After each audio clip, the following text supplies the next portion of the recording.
իդեալ համակարգը եկամտահարկի վերադարձի օրենքի շահառուների միջև տեղաբաշխում է մինչև 2.5 միլիարդ դրամի վերանորոգման սերտիֆիկատներ։ 5000 ընտանիք կարող է ստանալ 500,000 դրամ արժողությամբ վերանորոգման սերտիֆիկատ, մոտենալով իդեալ համակարգի ցանկացած խալոցրահ։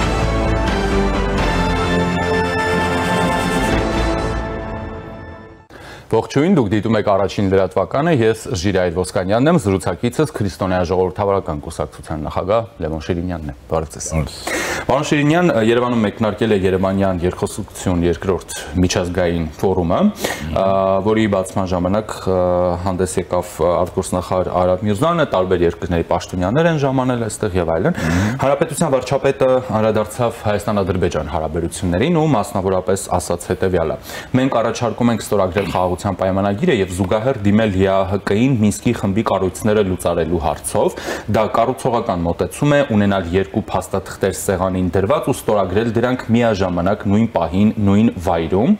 Նշեց, որ խաղաղության պայմանագիրը ստորագրելուց հետո մենք պարտավոր ենք այն ուղարկել սահմանադրական դատարան։ Եթե սահմանադրական դատարանը որոշի, թեպետ մեր փորձագետներն ասում են, որ մեծ չէ հավանականությունը, որ այն չի համապատասխանում սահմանադրությանը, ազնիվ կասեմ, ես այդ դեպքում կնախաձեռնեմ սահմանադրական փոփոխություններ։ Այս խաղաղության գործընթացը եւ խաղաղության պայմանագիրը չպետք է բաց թողնվի։ Հայաստանի վարչապետը առաջարկում է նոր մոտեցում, այսինքն եկեք ստորագրենք եւ ուղարկենք վավերացման, թող գնա սահմանադրական դատարան, եթե ըստ ձեր պահանջներից ելնելով պետք է որ հակասի։ Եթե չի հակասում մեր սահմանադրությանը, ուրեմն խնդիր չկա, բայց եթե հակասում է, նոր այդ դեպքում մենք նախաձեռնենք սահմանադրական փոփոխություններ։ Ուրեմն տեսեք ինչ կառաջարկեի ես այս կոնտեքստում։ Ակնհայտ է, որ Ադրբեջանը որևէ խաղաղության պայմանագիր եւ պայմանագիր Հայաստանի հետ չուզում կնքելու, չի կնքելու առաջիկայում։ Դրա համար այս դատողությունը կամ դիտողությունը նկատի ունենալով նոր մեր աշխատանքը կազմակերպել այդ ուղղությամբ։ Ենթադրում եմ, որ եթե այդ զիջումն ասենք, դա զիջում է թե չէ, դժվարանում եմ ասել, բայց առաջընթաց քայլը դեպի հակառակորդը, եթե կատարվի, նոր ուրեմն պայմաններ են առաջ քաշվելու։ Դա լինելու է, եթե մենակ մենք ենք որպես Հայաստանի Հանրապետություն այնքան ժամանակ, ինչեւ Հայաստանի տնտեսությունը եւ պետության հզորությունը, որոնց թվում առաջին հերթին բանակի ուժը չի մոտենալու կամ հավասարակշռելու Ադրբեջանին։ Ուրիշ տարբերակ այստեղ չկա։ Կա երկրորդը, եթե ուրեմն այդ մեր ուրեմն ուժի վերականգնմանը համընթաց, եթե միջազգային ճնշումը լինի ուժեղ։ Միջազգային ճնշումը լինելու է արևմուտքից, արևելքից չի լինելու Ռուսաստանից լինելու է խառնակցություն, Ռուսաստանից լինելու է պատերազմի վտանգ եւ Հայաստանի Հանրապետության սահմանների երկայնքով անընդհատ անհանգստություններ, ասենք ոսկե պարի նման չի, մոտավորապես այդպիսի բան։ Ճնշումը կարող է լինել եւ սպասելի միջազգային հանրության կողմից, ուրեմն Միացյալ Նահանգները, Եվրոմիության որոշակի երկրներ Ֆրանսիան, Գերմանիան եւ ովքեր ուժ ունեն, Անգլիան ինչքանով դժվարանում եմ ասել, բայց հնարավոր։ Հիմա ուրեմն եթե ասեցի, այդ դեպքում մեր թուլությունը այսօրվա անհամապատասխանություն Ադրբեջանի պոտենցիալի հետ, ուրեմն կհավասարակշռվի միջազգային ճնշումը, այլապես այդ խաղաղության պայմանագիրը չի լինելու։ Դրա համար ես կառաջարկեի, որ մեր կյանքը չկապել ուղղակի իմաստով այդ խաղաղության պայմանագրի կնքման հետ այդ տեսքով։ Մնացածը, ինչպես ասում են, կապրենք կտեսնենք, ինչու կապրենք կտեսնենք,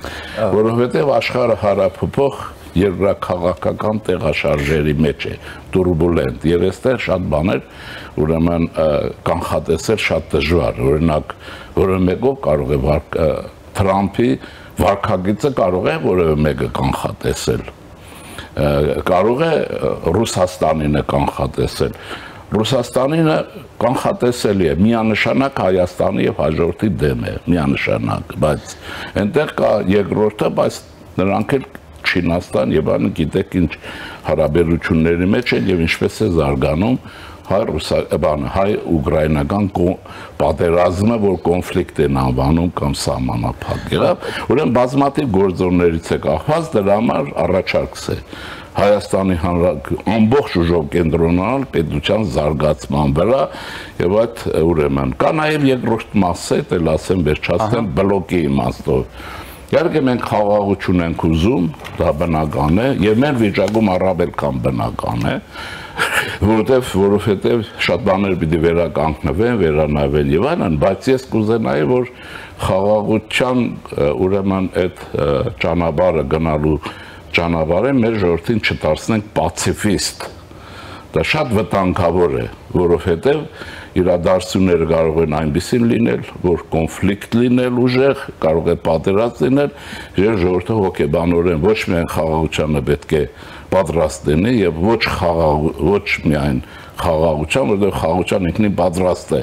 անայ պատերազմի պատրաստ են։ Այս նրբություններով հանդերձ բնական է վարչապետի ցանկությունը։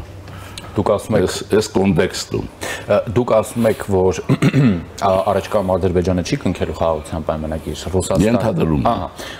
Ռուսաստանից մենք ունենալու ենք մշտական խառնակցություն եւ պատերազմի վտանգ սպառնալիք եւ նշում եք, որ եթե այս հավաքական արևմուտքը չլինի, խաղաղության պայմանագիրն է չի լինելու եւ ասում եք Հայաստանը պիտի կենտրոնանա երկիր կառուցելու վրա։ Կարող եմ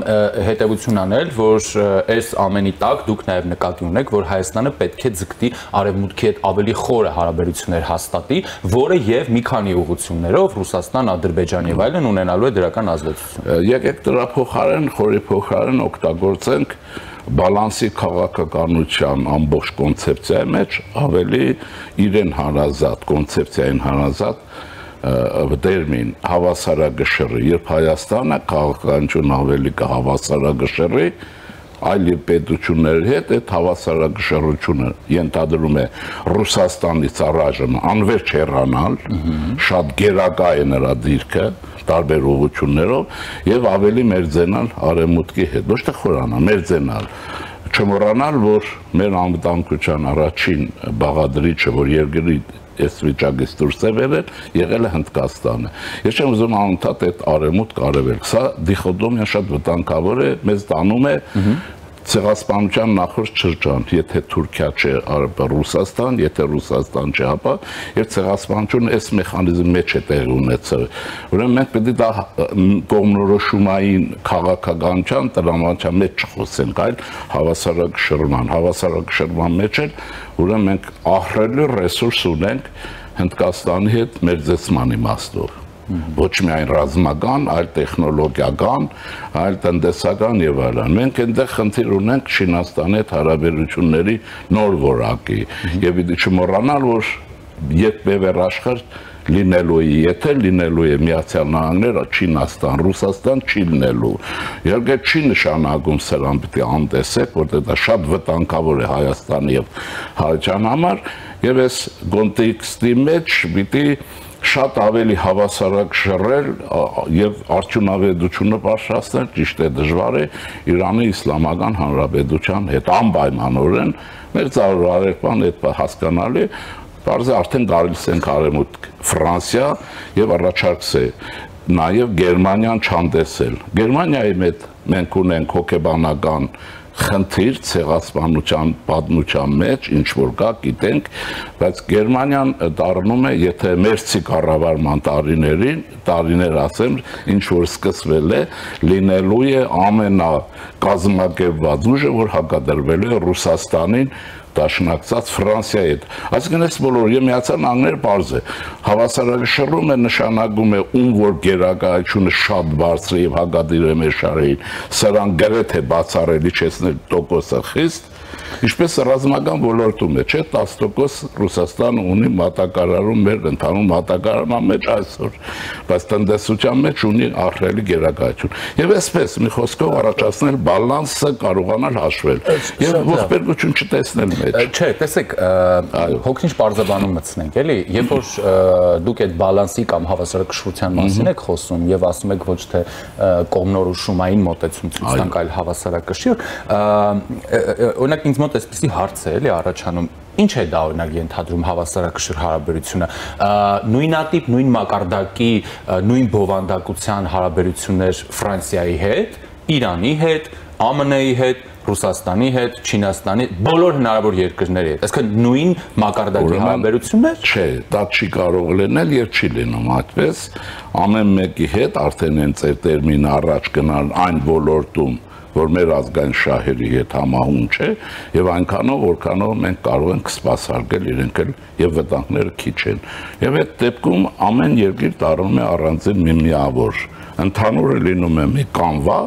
լինում է կակաֆոնիա, բայց մնացածը լինում է այդ սիմֆոնիա, մնացածը լինում է ուրեմն տարբեր երկիր տարբեր չափերով, ակնհայտ է որ Ֆրանսիայի տոկոսը բարձր է լինելու, բայց ընդհանուրի մեջ ամպլիտուդան բավականին մեծ պետք է լինի վերցնել, Իրանինը տարբեր է ճանապարհների հարց կա եւ այլն, Ֆրանսիայի ճանապարհի հարց չկա, Վրաստանը ուրիշ է, որ խտատանվում է արևմետ կարևոր ճոճանակի նմանը, տեսեք, իրեն հազիվ կարողանում է պահել եւ այսպես դա ուրեմն արդեն գործնական քաղաքականության ոլորտն է, որտեղ քաղաքականություն իրականացնող եւ հանրությունը, որոնք սպասարկում են որպես էքսպերտներ, մասնագետներ, ամեն տեղի մեկի համար պետք է ունենա յուրահատուկ վերաբերմունք, յուրաքանչյուրը նայած ինչ եւ այլն։ Դրա համար եւ դա շատ արդյունավետ է։ Այդ դեպքում կլինենք մենք այնպիսի, ինչ ասեմ, առողջ, հա, եւ ուժեղ պետություն, ինչպեսին ցանկացած պետություն է, որը վարում է բալանսի քաղաքականություն։ Եվ աշխարհում չկա բացի գաղութից քաղաքապետություն, որը բալանսի քաղաքականություն չի վարում։ Այս կամ այն չափով ում հնարավորությունները մեծ են ավելին է անում, ում հնարավորությունները ցածր են, ավելի սահմանափակում է, բայց այստեղ այս քաղաքականությունը դիրականանա եւ կհայտնվեն, ես վստահ եմ, որ նաեւ այլ պետություններ, որոնք մինչեւ հայտնի չեն եղել, հիշեցնեմ օրինակը, չէ, պատերազմից առաջ Հնդկաստանի մասին գրեթե խոսակցություն չկար։ Ճիշտ է, բացի գողապետության շրջանում, ուրեմն բանակը, Գոմեշի մսով, կերագրազները եւ սրանց ոչիրները Հնդկաստանի, բայց հիմա Հնդկաստանը ոչ միայն տեսեք ռազմականն եմ ասում, այլ տեխնոլոգիական է։ Հիշենք, որ Հնդկաստանն ունի ահռելի պոտենցիալ, նրա պոտենցիալը երրորդ տեղն է հավաքական ամբողջականության մեջ, անընդհատ աճում է, ինքը քանի կա Պակիստանը, քանի որ այն խնդիրները կան, անընդհատ փորձելու է Հայաստանի հետ եւ անելու է մերձենալու եւ որակը քանակական չի, սա որակական է, բայց հիշել, որ Հնդկաստանն ունի նաեւ միջուկային ֆիզիկա, նաեւ բաներ կան, որ երևի իսկ Ֆրանսիան ամեն ինչ ունի։ Մենք էլ ենք միջուկային տերություն, ատոմկայան ունեցած երկիր, իսկ Ֆրանսիան կատարյալ միջուկային տերություն է եւ գիտեք, որ ասեմ նորություն չեմ ասում, աշխարհում զենք ինչ տեսակ կա, նա արտադրում է։ Եվ մենք ունենք այնտեղ մի համայնք, որը հայրենասեր է, եթե չհաշվենք գողապետության շոշափուկները, որ Հայաստանի հետ Ֆրանսիայի մերձեցում փչացնում են չեկիստ հայերի մասին է խոսքը, գագեբեիշնիկներ, որոնք Ռուսաստանի շահեր։ Սա էլ պետք է հաղթարի եւ կարծում եմ կարելի էսպես, բայց ես առաջարկում եմ Գերմանիան շատ ավելի ներառել, շատ ավելի, որովհետեւ աշխարհը փոխվում է, որ ասում են, բառաճ էսպես էր, առաջ աշխարհը ուրիշ էր, հիմա ուրիշ է, ես վստահ եմ, որ Գերմանիան ունի շատ ավելի մեծ պոտենցիալ, կա նաև սկանդինավյան երկրներ, օրինակ չգիտեմ, քաղաքացին գիտի թե չգիտի, Շվեդիան ունի լավագույն ռազմական տեխնիկա, ռազմաօդային ուժեր, ինքնաթիռներ եւ այլն, այսպես մեկ առ մեկ, որովհետեւ դրանք հեռու են պաշտպանական համակարգը։ Այս բոլորը պետք է ինչ նկատառումով, որ ես դա առաջարկում եմ Հայաստանի ազատություն եւ անկախությունը հավերժ է։ Եթե հավերժ է, մենք այս տեսանկյունից պետք է շարժվենք կայուն, այդպես, նաև երկրորդ չերտ կլինի, անկայուն երկրներ, ոչ շահագրգիռ երկրներ եւ այլն։ Այսպես սա մենք առաջին անգամ առաջին հանրապետությունից հետո նա կարգվեց, ռեալիզացնում ենք եւ բավականին հաջող այսօր ստացվում է այդ ուրեմն բալանսի քաղաքականությունը, դա պիտի ուսումնասիրվի շատ ավելին, դա պիտի եւ այլն, եւ այդ Եվ նույնիսկ եթե այդ դիխոտոմիան էլ տեղավորել դրա ընդհանուրի մեջ եւ կարծում եմ հաջողված է լինելու, բայց չմոռանալով մի բան, սիրելի բարեկամներ, հարազատներ, հայր աշխարհում հետ, եթե մենք գերժամանակակից պետություն չենք լինելու մեր չափի մեջ, ոչինչ չի ստացվելու, դրանից ոչինչ չսպասեք։ Պետությունները հարևան լավ բարեկամ պետությունները որպես կանոն խժռում են իրենց կողքի բարեկամ պետություններին, թշնամու մասին ասելիք չկա։ Դրա համար եմ ասում, այդ խոսույթը արդեն պատերազմից անցել է 4-5 տարի, պիտի կամաց բերել քաղաքական իրատեսության դերմինաբանության շրջանակ։ Մենք սա հաղթահարել ենք, ապահովել ենք այս կամ այն կերպ պատերազմից հետո խաղաղ զարգացում, բայց հիմա որակը պիտի փոխվի եւ Հայաստան լիարժեք պետության տերմինաբանությամբ պետք է խոսի։ Ինչ կստացվի։ Այդ ժամանակ վստահ եք Ալիևին կկաղաչի, որովհետեւ կնքի խաղաղության պայմանագիր չնայած, ինձ թվում է, եթե նրա վրա անհատական ճնշում չլինի, սա մեռնի էլ չի ստորագրելու։ Եթե մենք ենթադրենք Եթե մենք այդ հավասարակշիռ բալանսավորման կողմնակիցն ենք կամ վարում ենք այդ արտաքին քաղաքականությունը կամ ուզում ենք ի վերջո դա առարկայացնել եւ այլն, կա անհրաժեշտություն վերանայել Ռուսաստանի հետ մեր իրավապայմանագրային բազան, հա, որովհետեւ Ռուսաստանի հետ Հայաստանը ունի այնպիսի իրավապայմանագրային բազա, որը հեչ բալանսի մասին չի խոսում։ Այստեղ չի կարող լինել ինչ-որ բալանս, հա, ընդհանրապես տրամաբանություն չկա։ Այդ դեպքում ինչու չի սա վերանայվում, որպեսզի մենք էլ հավատանք ձեր բալանսավորված քաղաքականությանը։ Բա իսկ չեն կարող մտածել, որ դուք սա պահում եք որպես այսպես ասած, էլի տարբերակ B, միտեղ մի բան չի ստացվի, կհակնենք պատին, այս բան կա, կվազենք այս կողմ, կասենք, բայց ով էր ասում բալանս։ Նայեցեք, հենց հիմա էլ իրականացում է բալանսի քաղաքական, հենց հիմա։ Բայց ձեր ասած խոչընդոտները կան, բայց մենք գիտենք նաև, որ այդ պայմանագրերի տիրույթի շրջանակում էլ Հայաստանի Հանրապետության երկար սպասված օդը մերն է, այդ զվարթնոցը, ագարակը բացվել է եւ այլն։ Հերթը գալիս է ինչին։ Հերթը գալիս է արևիկից կամ Մեղրումի չանց բանից, այդ տարածքից ռուսական սահմանապահ ջոկատը շուտ արագ անել եւ դա պայմանագրին չի խանգարի։ Նախ բարձելով է ստորագրել, ինչի է բերել տեղադրել եւ աշխատել Իրանի հետ, որտեղ դա կարող է ցանկացած պահի ուրեմն դիսբալանս առաջացնել Իրանի Իսլամական Հանրապետության հետ եւ մեր համար եւ իրենց համար Իրանի շատ բարդ վիճակ առաջացնել։ Եվ ռուսները դրան ընդունակ են, նրանք ուրիշ բանի ընդունակ չեն, որոնց հաբետի դուրս վերվի, ինչպես որ շարունակել է պետք։ Հիմա մնացածը ես ինչ կառաջարկեի, որ շատ վաղուց ասել եմ, այսօր արդյունվեցեք աս։ Մի լուրջ Հայաստանի անկախությանը, ազատության ներված փորձագետներ մի խումբ պիտի հիմա առանձնացնել, այդ պայմանագրերը Ռուսաստանի հետ, որտեղ դրանք այնքան հակասական են, մեկը մեկին դեմ, լաբիրինթոս է դիտավորյալ, որովհետեւ դուրս չկաս այս վիճակը։ Մի հատ ուսումնասիրել եւ հերթով պայմանագրերը չեղարկել, չեղյալ հայտարարել կամ նոր առաջարկներ ներկայացնել, ճշգրտել։ Աստված, ինչպես ասում են, ողորմած է եւ Ռուսաստանը ինքը տեսեք նույնիսկ Ուկրաինայում հաղթի էլ Ռուսաստանն այլևս խոշոր որպես տերություն գոյություն չունի, չի կարող տեխնոլոգիայի, տնտեսության եւ այլն։ Երկրորդը, որովհետեւ հիմա այս ռևանշիստները, հա, բանի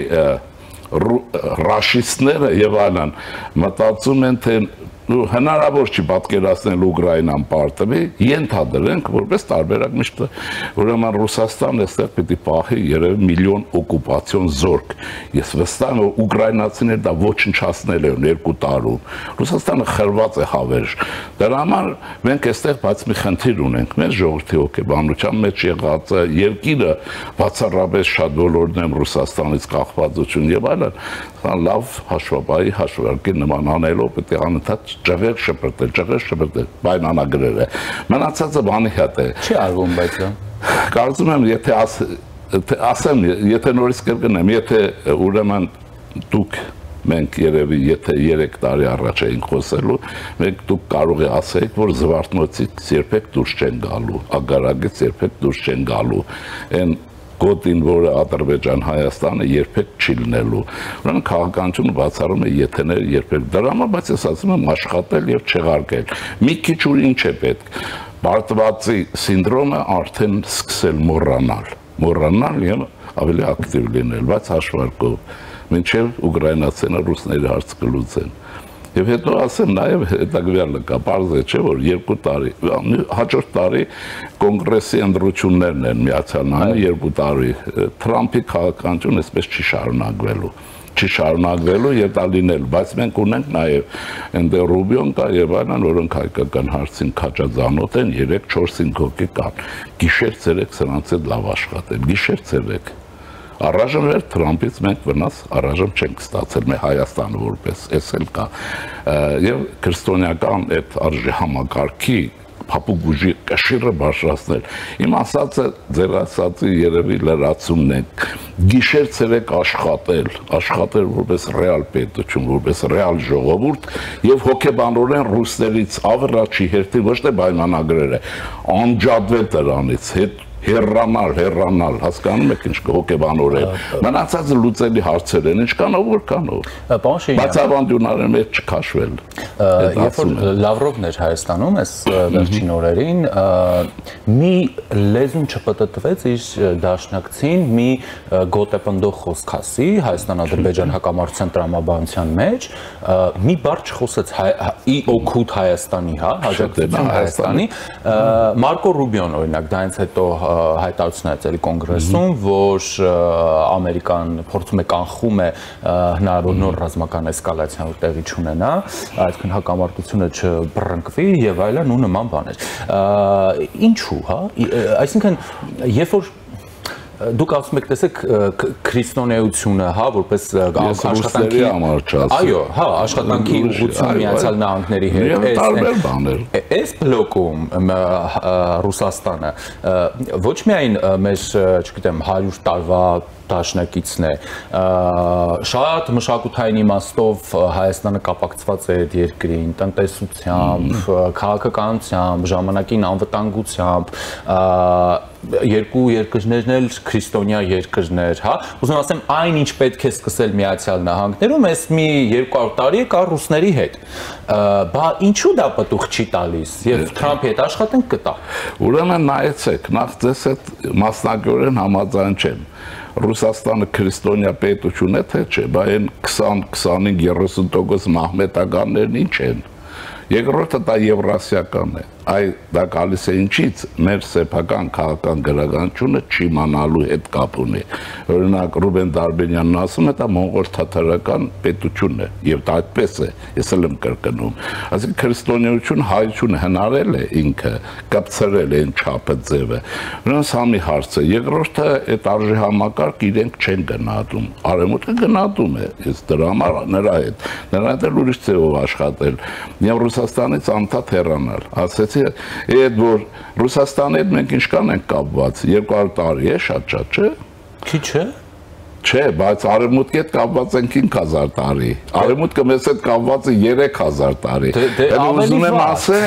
Ուզում եմ ասել, բերեք այսպես դոգմաների մեջ չգնանք։ Այսօր շանսերն հնարավորությունն են այդպեսին են եւ շարժվենք առաջ, ես վստահ եմ, որ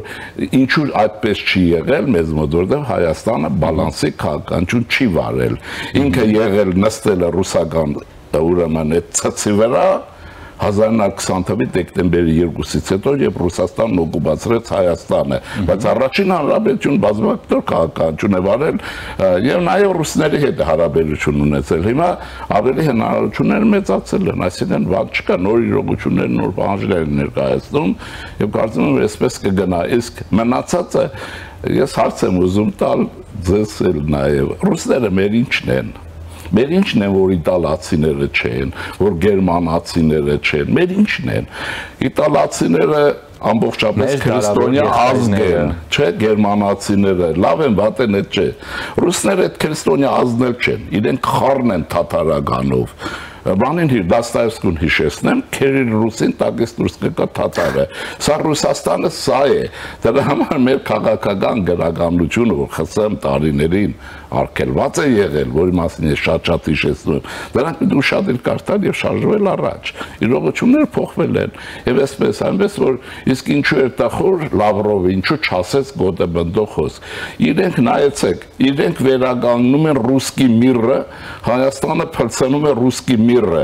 Բանալասերից արյուն է գնում այս պրովոկատորի։ Ինքը եկել է ինձ թվում էր թե ինքը եկել է պատերազմից հետո տեսնի թե նախկին Հայաստանն այլևս կա հոգեբանորեն։ Նա տեսավ որ նախկին Հայաստանն այլևս գոյություն չունի եւ Լավրովի պլանը գերեզման է մտել ինքն էլ հետը պիտի մտնես ավանտյուրիստը եւ հակահայը։ Տարօրինակ է, չէ, հայկական ծագումով հակահայ, որպես կանոն ռուսահայերի վերնախավումը շատ կա։ Այնպես որ եկավ, տեսավ, գնաց։ Եկավ, տեսավ նաև որ նույն օրը ինքը երբ որ այստեղ այդպիսի բաներ էր անում, ինչ որ անում էր, նույն օրը Հայաստանի Հանրապետությունները նաև Իրանի Իսլամական Հանրապետության ռազմական նախարարը։ Ես հայերին ուզում եմ ասել մեր քաղաքացիներին, ինչու է մեկը տեսնում եք, մեկը չեք տեսնում։ Սա հավասարակշռման մեջ է։ Լավրովի այցից անմիջապես հետո Հայաստանում Իրանի դեսպանը շտապեցությունիկ եւ հայտարարեց, որ ոչ մի միջանցք չի լինելու։ Չի լինելու, ես էլ իր այդ համաձայն եմ։ Այսինքն դա ուզում եմ ասել, սա էլ հավասարակշռումը, գիտեք, մեր բարակայում յուրահատկություն ունի, ոչ թե դուք հարաբերությունների հագադրություններ եք առաջացնում բախումներ, այլ համադրում եք եւ համադրումով դուք հարցը լուծում եք մեկը մեկին չեզոքացնելով։ Այնպես որ դա կարծում եմ հաջողությամբ կրնում է պայմանագրերը, այո, պայմանագրերը պիտի շուտ վերանայվեն եւ ուրեմն հնացածները, վնասագարները դուրս բերվեն գործածությունից։ Իհարկե դրանք եթե աշխատում են, մենք գիտենք որ ռուսների համար պայմանագիր եւ այլն օրենք չկա, եթե պետք է օգտագործում են, եթե պետք չի օգտագործել եւ այսպես։ Այստեղ մենք էլ իրենցից մի բան սովորենք գոնե, ինչը պետք է օգտագործենք, ինքը ճղենք շփոթենք։ Այսօր բայց ուղղակի ժամանակներն են բարդ։ Դուք տեսնում եք Ուկրաինայում ինչ է կատարվում, ես բարդ ժամանակներում աշխատել երկիրը ուղղակի հարվածի տակ չդնել։ Սա շատ կարևոր է։ Հայաստանում է Ֆրանսիայի արտգործնախարարը Ժան-Նոյ Նրանից հետո էլ նա եկավ, չէ՞, ինչն է հարցը։ Եվ արտգործնախարարությունում արդեն կայացել է մեր արտգործնախարարի հետ հանդիպումը, շատ հակիրճ ակներից հայտնում են, որ նախարարները մտադրությունների մասին հռչակագիր են ստորագրել, դեռևս չեն բացել թե դա ինչ մտադրությունների մասին է խոսքը։ Օրինակ, ինչպիսի մտադրություններ կարող են ունենալ Հայաստանը եւ Ֆրանսիան, այսինքն համատեղ ինչ օրակարգի ծավալի մասին կարող են այս երկրները միմյանց հետ խոսել։ Ուրեմն տեսեք, իմ ենթադրությունն այսպեսին է. Ֆրանսիան ինչ որ ասում է ուժեղացնել, հավասարակշռել խոշոր պետության ուժով։ Այդ խոշոր պետությունը հավասարակշռում է եւ Հայաստանն այլևս այն չի, ինչ որ Լավրովի ուրեմն եկած օրներ Հայաստան ես վստահ եմ որ ավելին կունենա քան այսօր կա։ Հիմա խնդիրը մեր մեջ է որ երկիր զարգացնեն, գրավիչ դառնա, որ մարդիկ ուզեն Հայաստանին օգնեն, ոչ թե պարտավոր լինեն։ Ոնց ոնց է եւ անկախության հարցի վերաբերյալ պինդ կանգնել, որովհետեւ օգնողը, որ արևմուտքն է, թե հարավն է, թե Հնդկաստանն է, ավելի վստահ շարժվի դեպի Հայաստան։ Եվ նաեւ բնականաբար Ղարաբաղյան կլանի բարագլուխներին փողոցներից հավաքել եւ դատել մի քանիսին վերջանա այս վախանալյան, այս խայտարագությունը։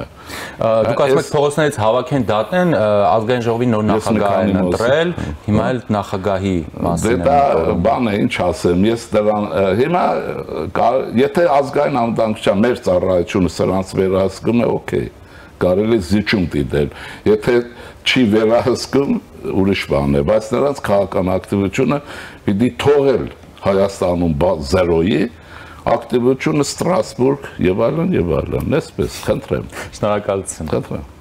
Հարգելի հեռուստադիտողներ, զրուցակիցս Քրիստոնյա ժողովրդավարական կուսակցության նախագահ Լևոն Շիրինյանն էր, ես Ժիրայր Ոսկանյանն եմ, մնացեք Առաջինի հետ։